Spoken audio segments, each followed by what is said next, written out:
Hello दोस्तों, good afternoon all of you. आज दोस्तों मैं बात करता हूँ। आज मैं अपने YouTube channel Shiv Shakti super star classes पे आपकी मैथ की क्लासेस लेके आया हूँ। जैसा कि दोस्तों आपको मालूम होगा, कोविड-19 की वजह से हम लोगों की जो क्लासेस थी वो प्रभावित थी। अब हम लोग ऑनलाइन प्लेटफॉर्म पे आकर आपको जो आपकी एजुकेशन है उसको हम लोग रुकने नहीं देंगे। और आज की क्लास जो होगी वो मैथ एडवांस की क्लासेस रहेगी। जैसा कि दोस्तों आपको मालूम होगा कि मैथ एडवांस में फर्स्ट पार्ट हमारा होगा मेंसुरेशन का। और मेंसुरेशन में हम लोग बात करते हैं आज।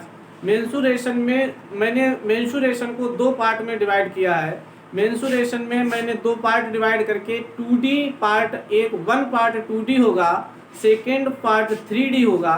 तो 2D में जो भी मुझे फिगर्स पढ़ना होगा मैं आज उन पे चर्चा करना चाहूँगा। सबसे पहले मैं आपको पढ़ाऊँगा एडवांस मैथ मेंसुरेशन में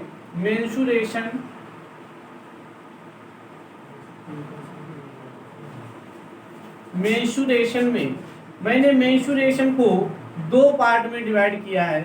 मैंने मेंसुरेशन को दो पार्ट, पहला पार्ट 2D और दूसरा पार्ट होगा 3D। देखिए दोस्तों, जैसा आपको मालूम होगा 2D में हमारा क्या होता है, वो सारी फिगर्स होती हैं जिनमें दो साइडें दी होती हैं। इसमें टू साइड्स गिवन रहता है, टू साइड्स। और दोस्तों यहाँ पे थ्री साइड्स गिवन रहता है। हालांकि अब मैं बात करना चाहूंगा टू साइड में कौन कौन से चैप्टर आपको पढ़ना है। इसमें लेंथ और ब्रेथ की बात करता है, और इसमें लेंथ ब्रेथ के साथ साथ आपकी हाइट की बात करता है।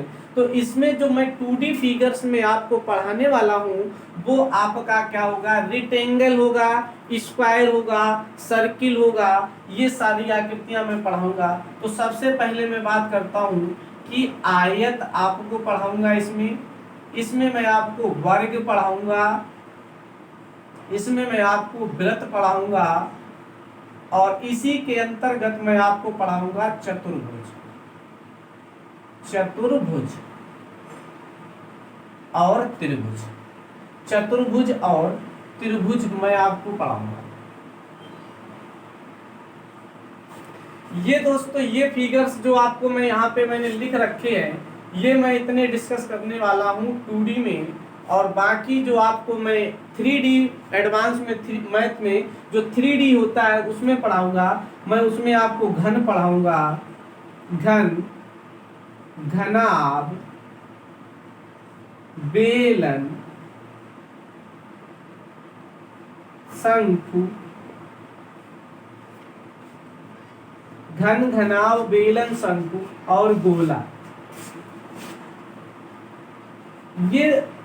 ये सभी आकृतियां मैं आपको 3D में पढ़ाऊंगा। और यहाँ पे मैं चर्चा करूंगा आज आपसे 2D साइड।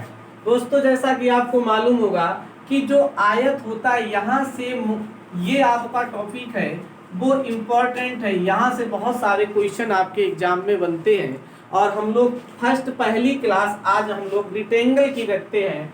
रेक्टेंगल में क्या क्या करना होता है आपको मैं एक साइड में लिखूंगा। यहाँ पे ट्रिपलेट हमें यूज करनी होगी। किस तरीके से ट्रिपलेट का यूज होता है आपको मैं बताऊंगा कि ये ट्रिपलेट कहाँ से बनी है और हम लोग इसका यूज क्यों करते हैं। एग्जाम में समय बचाने के लिए हम आपको आज एक मेथड बताएंगे जो होता है ट्रिपलेट मेथड, उस पे हम लोग चर्चा करेंगे। सबसे पहले हम बात करते हैं ट्रिपलेट किससे बनी। तो आपने पढ़ा होगा पाइथागोरस प्रमेय, पाइथागोरस प्रमेय, पाइथागोरस प्रमेय पढ़ी होगी। पाइथागोरस प्रमेय कहती है कि कर्ण का स्क्वायर बराबर लंब का स्क्वायर प्लस आधार का स्क्वायर, ये होती पाइथागोरस प्रमेय। अब अगर हम लोग हर एक प्रश्न के साथ पाइथागोरस प्रमेय का यूज करेंगे तो हमारा कैलकुलेशन में थोड़ा ज़्यादा समय लगेगा। इसको देखते हुए मैंने आपके लिए एक ट्रिपलेट सीरीज बना के रखी है। अगर हम लोग उस ट्रिपलेट सीरीज का यूज यहाँ एडवांस मैथ में करते हैं तो आसानी से हम लोग, चाहे वो आयत हो, वर्ग हो, कोई भी होगा क्वेश्चन, हम आसान वे से आंसर कर पाएंगे। चलिएगा हम लोग ट्रिपलेट पे बात करते हैं। सबसे छोटी जो ट्रिपलेट होती है दोस्तों वो आपकी होती है 3 4 5। सबसे छोटी ट्रिपलेट होती है 3 4 5। हम लोग इस पे चर्चा करेंगे कि 3 4 5 क्या होता है। कि अगर किसी भी आयत में, आपका किसी भी आयत में लंब 3 है, आधार 4 है, तो उस आयत का जो डायगोनल होगा वो डायगोनल 100% आपका 5 होगा। इस तरीके से आपको क्वेश्चन करना है।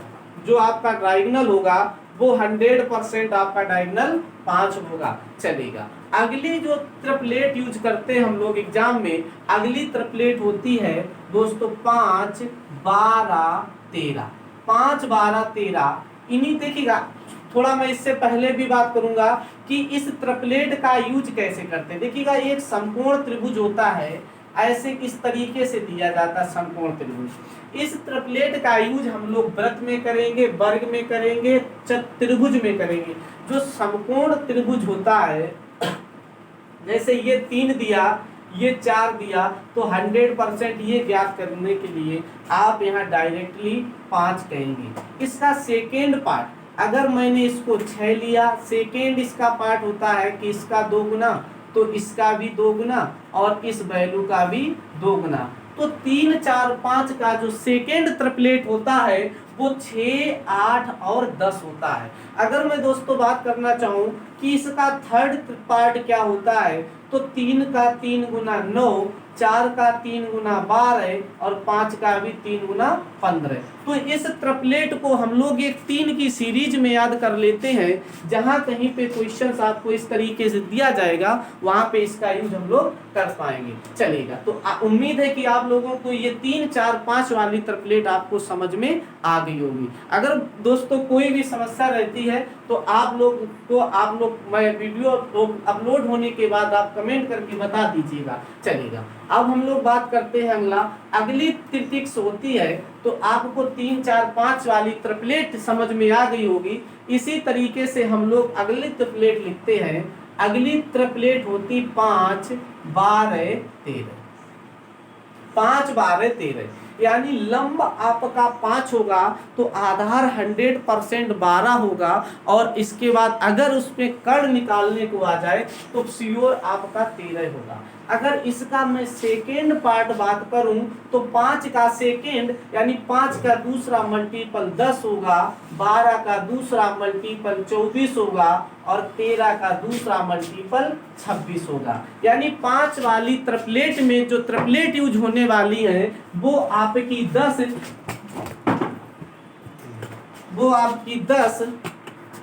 ठीक है। तो इसका जो सेकेंड पार्ट है 10, 12 का सेकेंड ट्रिपलेट है 12 दूनी 24, ऐसे ही 13 दूनी 26। इस तरीके से आप ट्रिपलेट का यूज कर पाएंगे। ट्रिपलेट आपके लिए थोड़ा आसान रहेगा, ट्रिपलेट मेथड, क्योंकि आप ट्रिपलेट से सारे प्रश्न आसान वे से बता पाएंगे। चलिएगा दोस्तों, हम बात करते हैं। जिसको भी ये चीज़ें समझ में ना आए तो बाद में कमेंट कर दीजिएगा, उनके लिए मैं एक वीडियो बना दूंगा जिससे आपका ट्रिपलेट क्लियर हो जाएगा। अभी मैं जब इनका यूज करूंगा तब आपको समझ में आएगा कि ट्रिपलेट का यूज हमारे लिए कितना आसान हो जाएगा। बिल्कुल आसान वे से हम लोग यहाँ पे प्रश्नों का आंसर करने वाले हैं। चलिएगा, तो उम्मीद है कि आपको ये सेकेंड ट्रिपलेट भी समझ में आ गई होगी। और सेकेंड ट्रिपलेट कौन सी थी? 5 12 13 थी। कौन सी थी? 5 12 13 थी।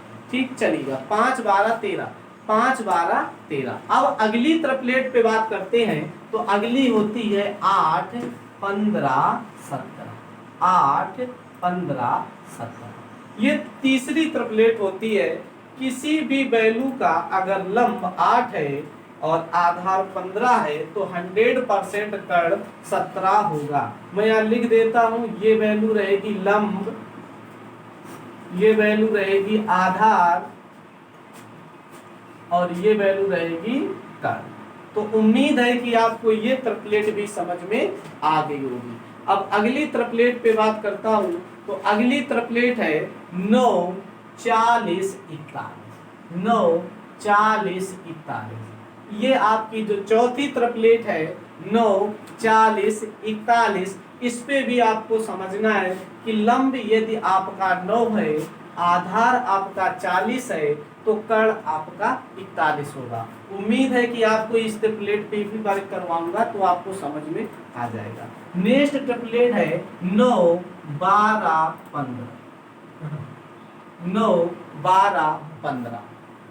अगली ट्रिपलेट मैं ज्यादा नहीं, केवल आपको 6 से 7 ट्रिपलेट लिखाऊंगा और जिनसे आप आसान वे से आंसर कर पाएंगे, चलेगा। अब हम लोग अगली ट्रिपलेट पे बात करता हूं। तो अगली है आपकी जो ट्रिपलेट है 11, 60, 61। 11, 60, 61 ये आपकी ट्रिपलेट रहेंगी। इनको आप लोग समझ लीजिएगा, किस तरीके से आपको आंसर करना है वो आपको समझना चलेगा।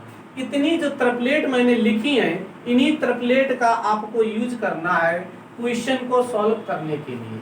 तो सबसे पहले मैंने आपको आयत पढ़ाऊंगा, और जो मैंने मेंसुरेशन का पार्ट यहाँ 2 पार्ट में मैंने मेंसुरेशन को डिवाइड करके रखा है, उनको आपको समझना है। तो आज हम लोग 2D करेंगे, और 2D में मैं ट्रिपलेट लिखा हूँ, इन ट्रिपलेट पे बात करूंगा।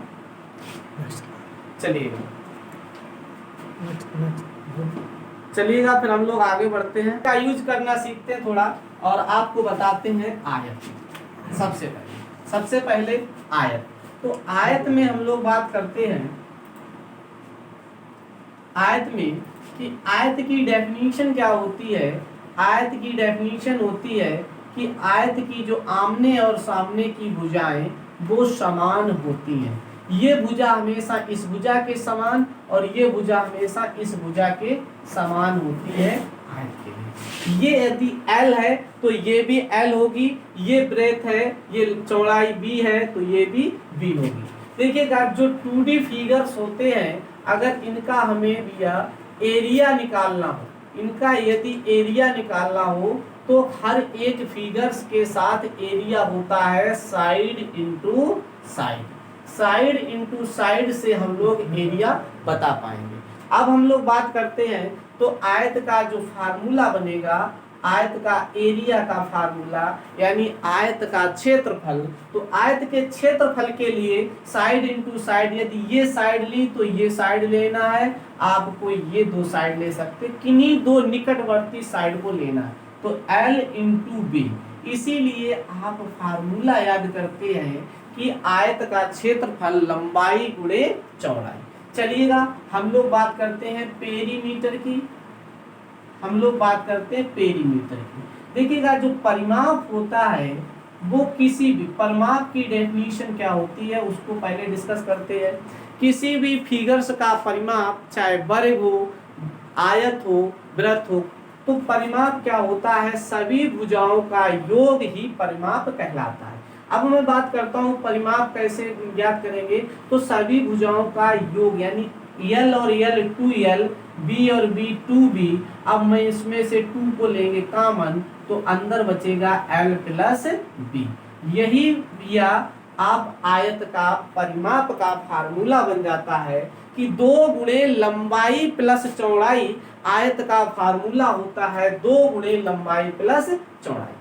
अब हम यहाँ से कहीं एक ऐसी रेखा खींच देते हैं जो आपका डायगोनल यानी विकर्ण, इस पर हम कर्व डाल देते हैं, ये आप बीचों बीच से डिवाइड कर देती है आयत को, वो विकर्ण कहलाता है। अब मैं इसको डायगोनल यानी D से डिनोट करूंगा। अब आपको थोड़ा पाइथागोरस थ्योरम यूज करना है कि कर्ण का स्क्वायर यानी डायगोनल का स्क्वायर, लंब का स्क्वायर प्लस आधार का स्क्वायर, तो D स्क्वायर बराबर L square plus B square. तो मैं D, अब देखिएगा इधर से स्क्वायर अगर हटाऊंगा तो ये रूट चढ़ा देगा, अंडर रूट के अंदर L square plus B square. तो एक फार्मूला आपके लिए यहाँ पे बन गया कि डायगोनल का स्क्वायर बराबर लंब का स्क्वायर प्लस आधार का स्क्वायर। तो आप आयत के लिए ये 3 फार्मूले भी याद रखेंगे, और ट्रिपलेट याद रखेंगे, और जो हमारा नेक्स्ट लेक्चर आएगा, नेक्स्ट वीडियो आएगा, उस वीडियो में हम आपके लिए बेहतरीन प्रश्न लेके आएंगे जो एसएससी सीजीएल, एसएससी सीपीयू और यूपीएसआई में प्रश्न पूछे हुए रहेंगे, सभी रिपीटेड प्रश्न रहेंगे। तब तक के लिए बाय बाय, टेक केयर।